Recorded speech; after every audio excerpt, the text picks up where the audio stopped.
আসসালামু আলাইকুম। বাংলা সংবাদে সবাইকে স্বাগত জানাচ্ছি। আমি চিন্তিয়া হক। শুরুতেই সংবাদ শিরোনাম।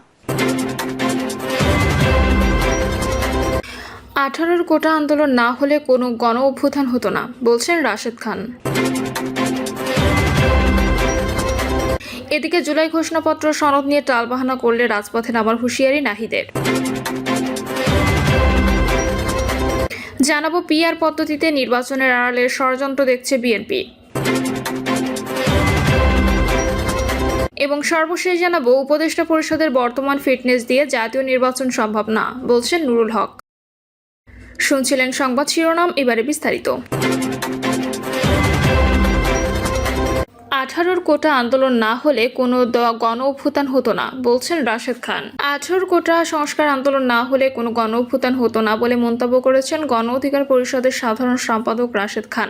রাশেদ খান বলেন, 2018 সালের কোটা সংস্কার আন্দোলন না হলে এই দেশে কোনো গণ অভ্যুত্থান হতো না, কিন্তু কোটা সংস্কার আন্দোলন নামটি আর উচ্চারিত হচ্ছে না। মনে হচ্ছে গণ অভ্যুত্থান আসমান থেকে পড়েছে। আজকের দিনে আমি অ্যারেস্ট হয়েছিলাম, এর আগে আমাদের অসংখ্য নেতাকর্মী হামলা শিকার হয়েছে। আমাদের মুক্তির দাবিতে রাজপথে নেমে অসংখ্য শিক্ষার্থী রক্তাক্ত হয়েছে, কিন্তু ইতিহাসকে বিকৃতভাবে উপস্থাপন করা হচ্ছে, এতে অনৈক্য বাড়ছে। গণ অভ্যুত্থানের সব শক্তির ঐক্যের উপর জোর দিয়ে সাবেক এই ছাত্রনেতা বলেন, গণ অভ্যুত্থানে অংশগ্রহণকারী সবার কৃতিত্ব স্বীকার করতে হবে, সবার মধ্যে একতা ধরে রাখতে হবে। ফ্যাসিবাদ বিরোধী শক্তির মধ্যে বিভাজন সৃষ্টি হলে আওয়ামী লীগ ফিরে আসবে, আর হাসিনা যদি ফিরে আসে তবে সকল বিপ্লবীদের ফাঁসিতে ঝুলাবে। তাই আসুন সবার মধ্যে ঐক্য সৃষ্টি করি। নিজেদের মধ্যে সহনশীলতা ছাড়া সেই ঐক্য সম্ভবপর নয়। ঐক্য কেউ একলা চাইলে হবে না, সবার আন্তরিকতা থাকতে হবে, তাহলে নতুন বাংলাদেশ গঠন করা সম্ভবপর হবে, যোগ করেন রাশেদ খান। জুলাই ঘোষণাপত্র ও সনদ নিয়ে টালবাহানা করলে রাজপথে নামার হুঁশিয়ারি নাহিদের। জুলাই ঘোষণাপত্র জুলাই সনদ নিয়ে টালবাহানা করলে ছাত্র জনতা আবার রাজপথে নামবে বলে হুঁশিয়ারি দিয়েছেন জাতীয় নাগরিক পার্টির আহ্বায়ক নাহিদ ইসলাম। নাহিদ বলেন, জুলাই ঘোষণাপত্র জুলাই সনদ নিয়ে টালবাহানা শুরু হয়েছে। আমরা স্পষ্টভাবে বলছি, আমরা হুঁশিয়ারি দিতে চাই, আপনারা যদি মনে করে থাকেন, যদি সরকার বা অন্য কেউ মনে করে থাকে যারা রাজপথে নেমেছিল তারা ঘরে ফিরে গেছেন, তাহলে আপনারা ভুল ভাবছেন। আমরা আবু সাইদের কবর থেকে ঘোষণা করছি, আমরা বাংলারা প্রতিটি পথে প্রান্তরে যাব। বাংলার ছাত্র জনতা, তরুণ, শ্রমিকদের আবার রাজপথে নামার আহ্বান জানাবো। আমরা 3রা আগস্ট ঢাকায় আসছি, আমরা বাংলাদেশের ছাত্র জনতা, শ্রমিকদের নিয়ে ঢাকায় ঢুকবো এবং জুলাই ঘোষণাপত্র ও জুলাই সনদ আদায় করে ছাড়বো। এ সময় নাহিদ আরও বলেন, পীরগঞ্জের পবিত্র মাটি থেকে আমরা জুলাই পদযাত্রা শুরু করেছি, যেখানে আবু সাইদ শায়িত আছেন, তার কবর জিয়ারতের মাধ্যমে আমাদের পদযাত্রা শুরু করছি। আবু সাইদ যেভাবে পুলিশের বুলেটের সামনে বুক চিতিয়ে দাঁড়িয়েছিল, সেটাই জুলাই গণঅভ্যুত্থানে আমাদের অনুপ্রেরণা ছিল। আবু সাইদের মতো অন্য সকল শহীদেরা ফ্যাসিবাদী ব্যবস্থা বিলোপে আমাদের লড়াইয়ের অনুপ্রেরণা। যুগ যুগ ধরে বাংলাদেশের মানুষ আবু সাইদ, মুগ্ধ, অসীম সহ সব শহীদ এবং আহত যোদ্ধাদের শ্রদ্ধার সঙ্গে স্মরণ করবে। তিনি বলেন, আজ 1 জুলাই, জুলাই গণঅভ্যুত্থানের 1 বছর পূর্তি শুরু হচ্ছে। ঠিক 1 বছর আগে এই 1 জুলাই আমরা বৈষম্য বিরোধী ছাত্র আন্দোলনের ব্যানারে একটি গণতান্ত্রিক আন্দোলন শুরু করেছিলাম, যে আন্দোলনে আবু সাইদ সহ শরিক হয়েছিল হাজারো লাখো তরুণ ছাত্র জনতা। কিন্তু সেই কোটা সংস্কার আন্দোলন থেকে বৈষম্য বিরোধী আন্দোলনের ব্যানারে এই আন্দোলন গণবিস্ফোরণের রূপ নেয়, গণঅভ্যুত্থানের রূপ নেয় এবং স্বৈরাচারী ফ্যাসিবাদী সরকারের পতন ঘটায়। এই পতন ঘটাতে ভূমিকা পালন করেছিল আবু সাইদের মৃত্যু। 16 জুলাই শহীদ আবু সাইদের মৃত্যুর ঘটনা যখন আমরা শহীদ মিনার থেকে শুনতে পেয়েছিলাম, পুরো বাংলাদেশ তখন শোকে দ্রোহে কেঁপে উঠেছিল। এনসিপি আহ্বায়ক বলেন, 16 জুলাইয়ের পর থেকে এই আন্দোলন অন্যদিকে মোড় নেয়।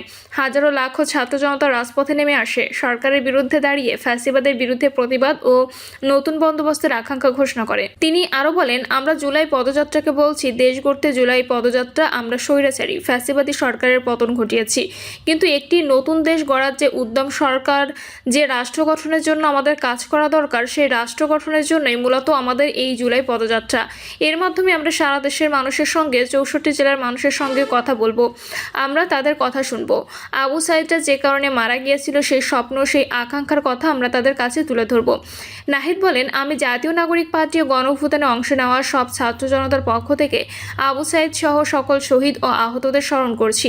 আমাদের যে দাবি ছিল বিচার সংস্কার এবং নতুন সংবিধান, সেই 3টি দাবি আজ আবু সাইদের কবর থেকে পুনর্ব্যক্ত করছি। একটি নতুন বাংলাদেশ গড়তে হলে আমাদের বিচার সংস্কার এবং গণপরিষদ নির্বাচনের মাধ্যমে নতুন সংবিধানের দিকে যেতে হবে। পিআর পদ্ধতিতে নির্বাচনের আড়ালে ষড়যন্ত্র দেখছে বিএনপি। আগামী জাতীয় সংসদ নির্বাচন সংখ্যানুপাতিক প্রতিনিধিত্ব পদ্ধতিতে নেওয়ার আলোচনা চলছে।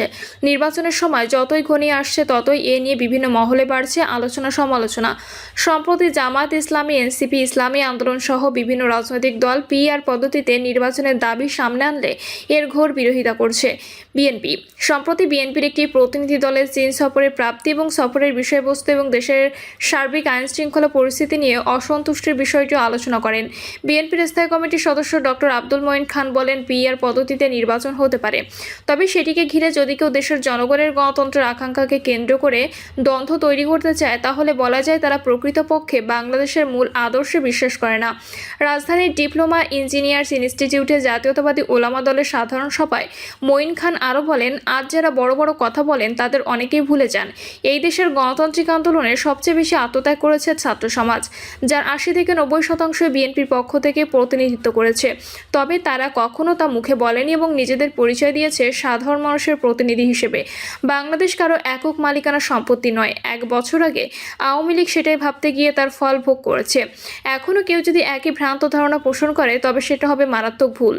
বিএনপি যুগ্ম মহাসচিব শহীদউদ্দিন চৌধুরী এনইও পিআর পদ্ধতিতে নির্বাচনের আড়ালে ষড়যন্ত্র দেখছেন বলে মন্তব্য করেছেন। তিনি পিআর পদ্ধতি নির্বাচনে কারা লাভবান হবে তা ভাবার পরামর্শ দেন। একই সঙ্গে এই ষড়যন্ত্র বাস্তবায়ন হলে ফ্যাসিস্টরা সুযোগ পাবে বলেও মন্তব্য করেন তিনি। এই পদ্ধতি নিয়ে কথা বলেন দলটির ভাইস চেয়ারম্যান ডক্টর আসাদুজ্জামান রিপনও। তিনি পিআর পদ্ধতিতে নির্বাচন চাওয়া দলগুলোর ব্যাপারে মন্তব্য করে বলেন, তাদের মাথায় কি আছে আল্লাহ জানেন। তারা পুরো পরিস্থিতি নিয়ে হজা বড়ল করার তালে আছে। তারা নির্বাচন বিলম্বিত করতে ষড়যন্ত্র করছে, কারণ অনেক রাজনৈতিক দলে ৩০০ আসনে মনোনয়ন দেওয়ার লোক নেই। নির্বাচন বিলম্বিত হলে গণতন্ত্র সংকটের মধ্যে পড়ে যাবে। বাংলাদেশ অস্থিতিশীলতার শঙ্কার কথাও উল্লেখ করেন তিনি। এছাড়া সুষ্ঠু নির্বাচন নিয়ে নানা ধরনের ষড়যন্ত্র হচ্ছে, নির্বাচন ব্যাহত করতেও অনেকে কাজ করছে বলে মন্তব্য করেছেন জয়নুল আবদিন ফারুক। তিনি দলের নেতাকর্মীদের দীর্ঘ সংগ্রামের কথা বর্ণনা করে তাদের কোনো নেতাকর্মী আওয়ামী লীগ যোগ দেয়নি বলে মন্তব্য করেন। বিএনপির এই নেতা জামায়াতকে ইঙ্গিত করে বলেন, রাজনৈতিক বন্ধুত্ব ভুলে গিয়ে একটি দল বিএনপির বিরুদ্ধে কথা বলবে, এটা আমরা আশা করি না। এদিকে মহাসচিব মির্জা ফখরুল ইসলাম সহ বিএনপির একটি প্রতিনিধি দল সম্প্রতি চীন সফর করেছে। সেই সফরে তাদের প্রাপ্তি নিয়ে কথা বলেন মহাসচিব। তিনি জানান, নতুন নির্বাচিত সরকারের সঙ্গে কাজ করতে চীন মুখিয়ে আছে। সফরে এক চীন নীতির প্রতি বিএনপির দৃঢ় অবস্থানের কথা জানানো হয়েছে। তিস্তা নিয়ে দেশের প্রয়োজন জানানোর পর চীন ইতিবাচকভাবে সাড়া দিয়েছে এবং এ নিয়ে দেশটি প্রস্তাব দিলে ভবিষ্যতে ইতিবাচকভাবে দেখার কথা জানিয়েছেন তিনি। উপদেষ্টা পরিষদের বর্তমান ফিটনেস দিয়ে জাতীয় নির্বাচন সম্ভব না, বলছেন নুরুল হক। বর্তমান উপদেষ্টা পরিষদের যে ফিটনেস তা দিয়ে জাতীয় নির্বাচন সম্ভব নয় বলে মনে করছেন গণ অধিকার পরিষদের সভাপতি নুরুল হক নূর। তিনি বলেন, আমরা শুরু থেকে বলেছিলাম জাতীয় সরকার গঠন করতে। জাতীয় সরকার না হওয়ায় আজকেই পরিস্থিতি তৈরি হয়েছে যে যেভাবে পারছে সেভাবে কাজ করছে। কোনো দল ভাবছে নিজেরাই ক্ষমতায় চলে আসছে। সবাই নুরুল হক নূর বলেন, জুলাই বিভাজন নয়, গত কয়েকদিন আগে লন্ডনের প্রধান উপদেষ্টা আওয়ামী লীগ নিষেধের বিষয়ে যা বলছেন তা দুঃখজনক। আওয়ামী লীগ নিষিদ্ধ নিয়ে প্রধান উপদেষ্টার বক্তব্যে আমরা হতাশ। অনেকেই আবার জাতীয় পার্টিকে ফেরানোর কথা বলছে। আমরা স্পষ্ট বলছি, জাতীয় পার্টি হলো আওয়ামী লীগের দোসর। 14 দলের প্রশ্নে আমরা কোনো আপোষ করব না। এই প্রশ্নে কোনো রাজনৈতিক দল বা উপদেষ্টা কাউকে ছাড় দেওয়া হবে না। তিনি বলেন, আবু সাইদের বাবা একটি টেলিভিশন সাক্ষাৎকারে বলেছেন তারা রাষ্ট্রীয় সহযোগিতা পাননি। কেন তাদের এই আক্ষেপ থাকবে? এর দায় সরকারের। ঐক্যমত্য কমিশনে বেশিরভাগ নেতাকর্মীর কণ্ঠে অনৈক্যের সুর। প্রয়োজনে গণভোটের আয়োজন করার আহ্বান জানান তিনি। দলের সাধারণ সম্পাদক মোহাম্মদ রাশেদ খান বলেন, 2018 সালের কোটা সংস্কার আন্দোলন না হলে এদেশে কোনো গণ অভ্যুত্থান হতো না, কিন্তু কোটা সংস্কার আন্দোলন নামটি আর উচ্চারিত হচ্ছে না। প্রিয় দর্শক, এই ছিল এখনকার সর্বশেষ সংবাদ। আপডেট সব সংবাদ পেতে চ্যানেলটি সাবস্ক্রাইব করে বেল আইকনটি ক্লিক করে রাখুন।